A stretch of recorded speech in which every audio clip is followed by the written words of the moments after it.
everybody. Welcome back to another episode of Level Up, episode 34. 3-4. I like the 3-3. That was way easier. Anyways, we're Kate and Katie of the Private Practice Startup, and Level Up is all about helping you build and grow your dream practice and live your dream lifestyle. Today's question comes from Lee Ora, and Lee asks us, how do I get more daytime clients? Good question. And before we dive into that, we just want to say thank you to TherapyNotes for sponsoring this series. If you guys are in need of an amazing EHR, they've got you covered. You can use the code PPS for your first 2 months for free. Just go to therapynotes.com and take advantage of that. This is a good question. It is.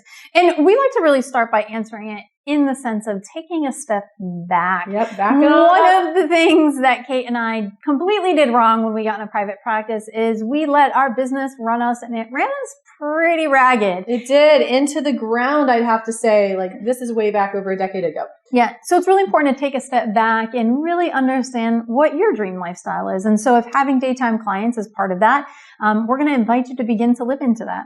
It's so interesting because it makes me think of my own journey. And when I was earlier on in private practice, actually up until about 5 years ago, I was still seeing clients in the evening hours. I had this assumption that because I work with professionals and professional couples who are professionals, that most often they would need to see me in the evening hours.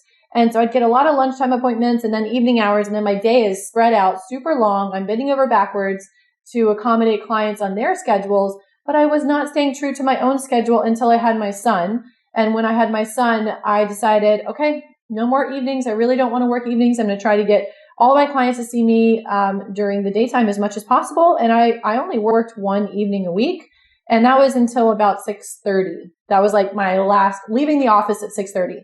And I was so surprised because I thought as I made this schedule change, I would probably lose some clients and have a hard time filling clients. And I was seeing probably about 20 clients a week or so when I initially made that change.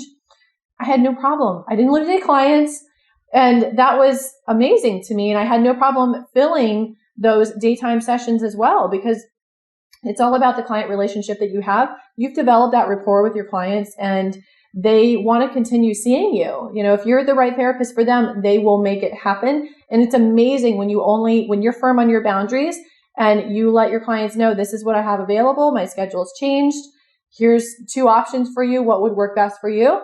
They can make it happen. Kate, one of the things that I want to highlight of what you were talking about is anytime we make a transition, fear gets in the way, right? Whether it's an imposter syndrome fear or fear of scarcity. And I know that you just kind of highlighted that. I remember when I wanted to let go of Tuesday evenings and I was so afraid, like, oh my gosh, I'm not going to have the same amount of income. And it just seems to always work out. So there's a mindset aspect to this. Definitely. And also, evolve into it. Like if it's too scary to jump right away, take a few hours off. So we want you to feel comfortable. One of the things our friend Allison Prier talks about in her scripts is she also invites clients to say, hey, therapy is also considered a medical appointment. Mm-hmm. So you can let your work know that you have a medical appointment, a standing medical appointment, and they can get to come see you during the daytime. So I love that tip, and that tip is from Allison.